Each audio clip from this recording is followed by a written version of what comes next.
We've just talked to Dr. Nina Hood this morning from the Education Hub about the coalition agreements between National New Zealand First and ACT, and also the 100-day action plan that was reissued, if you like, yesterday by Prime Minister Christopher Luxon, which alludes to a lot of stuff, to be fair, but education doesn't get a lot of action in either coalition agreements or necessarily in the 100-day action plan either. There might be a lot of reasons for that.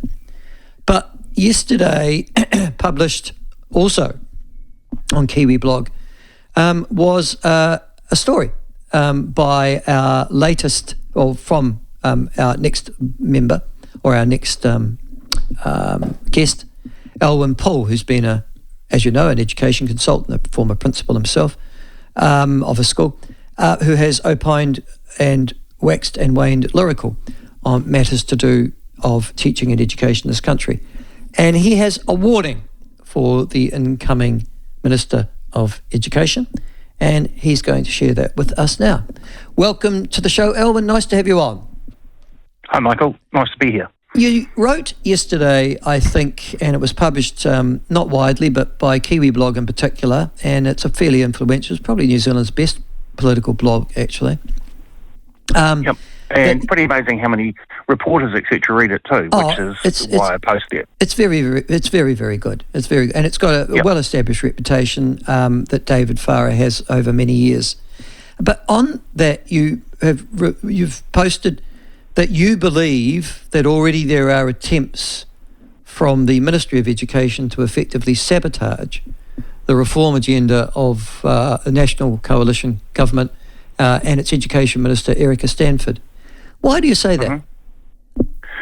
Well, I don't know. What are the things that concern you? Yeah, I don't know if you use the word sabotage, but I think it's really incumbent on the new minister to avoid all situations where it can be perceived that the ministry will do what they have traditionally done, and that is sandbag,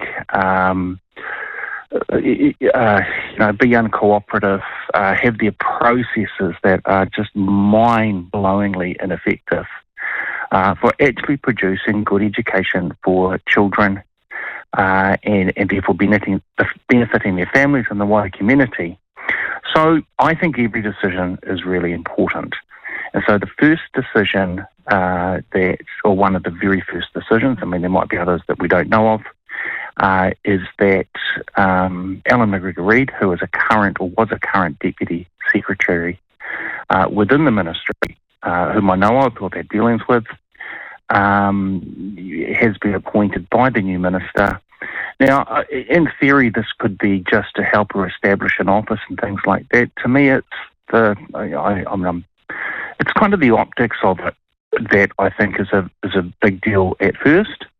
But then also, I think that Erica and Seymour also, as an Associate Minister of Education, have taken a really strong stand that they are going to change things and that the ministry is in the gun for that.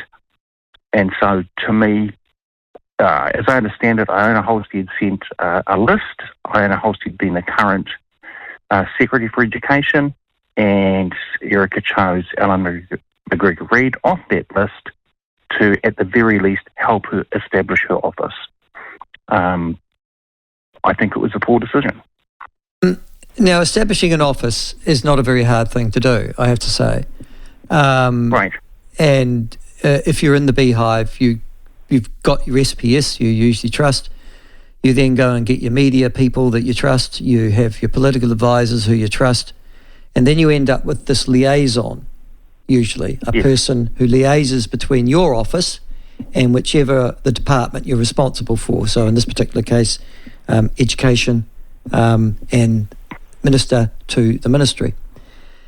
Is that the role that you anticipate Alwyn McGregor-Reid will fill? She is the sort of official conduit, if you like, between the ministry and the minister's office. Yeah, that's how I understand it. And I mean, in terms of the impression given, mean, this was emailed pretty thoroughly throughout the ministry yesterday. I understand there was no short-term caveat put into that email. So if I was sitting there in the ministry, I'd think, oh, cool, things are as normal. And I think that's the wrong message to send. I've had a couple of, from that, I've had a couple of people, who are also supportive of Erica, and I have been and still am, say, oh, she's devastated, or, it's a difficult thing to set up an office. Well, no, she's the Minister of Education. And what tends to have happened in the past is that someone gets in on a change mandate, all their supporters are like, oh, thank goodness for that. And then you get this kind of just slow rollout, and then very little happens. And none of the decisions are scrutinised by the people who are previous supporters because they don't want it to look bad for the new minister. And Erica needs to know, if she's in there on a change mandate, every decision will be scrutinised. Yeah, okay. And she's got to be tough. But at the same, I accept that. I mean, but at the same time, if you're working on the theory, and she probably is, yes. and I would be too, that I'm dealing with a neutral public sector, and therefore I've got a clear ministerial directive, and I provide it to it and say, off you go, then I shouldn't have a problem, should I? Well, you shouldn't, but that's not the historical record with the ministry. And, we could look back on the way they operated with partnership or charter schools in the last National Act government. And their behaviour was appalling. They broke several agreements. The organisation I was involved with, 5 formally mediated disputes. We were shown to be correct, and yet they provided no resolution. Can I ask who the Minister of Education was at that time?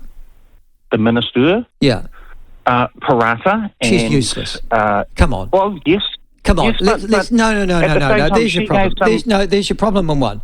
Akaya Parata was useless. She didn't know anything about education, despite having David degrees. Seymour was the Under Secretary at the time. Yeah, but he was just a new MP and hardly knew anything either. No. Yeah, I agree with that. We're talking a weak minister, and I'll tell you what, National also put in another bloody weak minister. You remember that, Anne Tolley, who knew nothing about education. Now, come on. Yes, I agree. This is just ridiculous. So, these people were incompetent. Why do you think the government picked up Akaya Parata and put her on the COVID-19 inquiry, Alwyn? Because they know she's incompetent. Yes, I agree with that. But the ministry, even in that situation, had very clear directives. And they, therefore, what you're saying is they took advantage of an incompetent and weak minister. Which happens in every administration. There will be ministers who are weak and who end up doing exactly what their government department tell them. Now, my assessment, and I could be wrong on this, but my assessment of Erica Stanford is she's not weak and she does know where she wants to go. And if the ministry don't move in that direction, then Alan McGregor-Reid or anybody else that is in that office that's in the way will be out of the way fairly soon. Do you not have that confidence? No, I have that confidence, and I'm a very strong supporter of Erica Stanford. I think she has all the ability in the world to bring about the change that's required. The sector has to go with her, though. Yeah, but if she's looking for the bridge between the ministry, who knows how the ministry works and where everybody is and stuff like that, and her office, there's nobody outside the ministry she can bring in, can she? Really? It's got to be someone who knows how the ministry works. I think there'd be thousands and thousands. I mean, I would think that you could reach out to a very, very good. Are you thinking of yourself, Alwyn? No. You could reach out to a very good current school principal. You could reach out to someone, I don't know, a Roger Moses, who's got all the experience in the world, and even say, hey, Roger, for a year, would you come and do this particular job? And that sends quite a significant different message to everybody in the education sector, from the ministry to the unions to the school principals, right through. Who else was on the list apart from Alan McGregor-Reid? I don't know. I haven't seen Iona Holstead's list. Certainly I know many people in the sector hope that her reign is abbreviated. And there's got to be change, but there's got to be the immediate signal of significant change. Otherwise, we go back to a situation where I think like John Key's government did for a whole range of things, where basically they kept pushing things down the line and saying, next time we're elected. And so preservation of power rather than significant change became their purpose. And in the end, so from an education perspective, they'd only got through 11 partnership schools. They got crushed almost immediately by Labor. Things have got to happen fast, and they've got to happen in only one direction, and the sector needs to be carried.